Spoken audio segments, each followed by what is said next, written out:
আপনি দেখছেন আমাদের বিশেষ পডকাস্ট অনুষ্ঠান জাগো মনুষ্য। এই অনুষ্ঠানের মাধ্যমে আমাদের বিশেষ অতিথি সন্তান দলের সম্মানীয় প্রেসিডেন্ট শ্রী শঙ্কর সরকার মহাশয় প্রকৃতি ও মহাবিশ্ব সম্পর্কে আমাদের সবাইকে সচেতন করবেন। এই অনুষ্ঠানটিতে ধর্ম, রাজনীতি, বর্ণ এবং আরও বিভিন্ন বিষয়ের কথা মানুষকে জানিয়েছেন। প্রকৃতির দান সার্বজনীন, জন্মগত অধিকার অনুসারে universal birth right given by the nature to all. এই প্রকৃতির সমস্ত সম্পদের উপর সকলের সমান অধিকার পাওয়া উচিত। এই সমস্ত বিষয়ে আমাদের বিশেষ পডকাস্ট অনুষ্ঠান জাগো মনুষ্য দেখুন।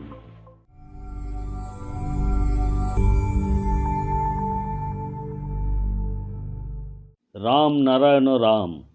প্রত্যেকেরই জানা উচিত রাম নারায়ণ রাম কি।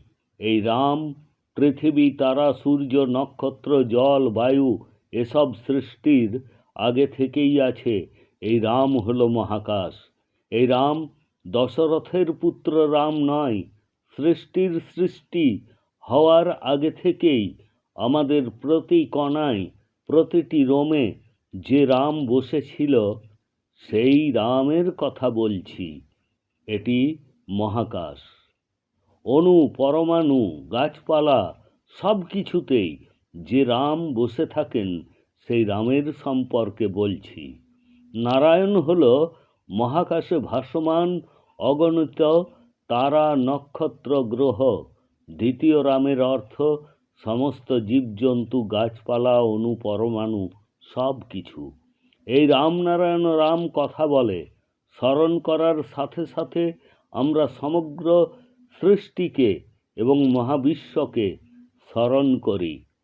এক ডাকেই যারা মারা গেছেন তাদের কাছে যায়, যিনি বেঁচে আছেন তিনি তাদের কাছেও যান।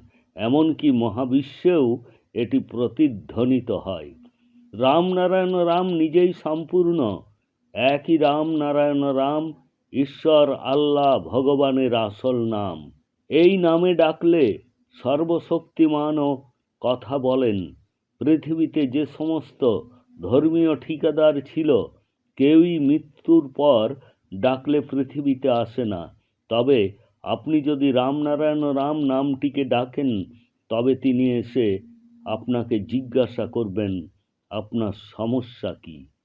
যে কোনো ধর্মের ঈশ্বর কখনো রাত্রে সাহায্য করতে আসে না। আমরা ধর্ম নিয়েই জন্মগ্রহণ করেছি। আসল ধর্ম হলো জল, আলো, মাটি, বাতাস, সূর্য, উদ্ভিদ। এটি আমাদের সকলকে শক্তি দেয়। রাম নারায়ণ রাম।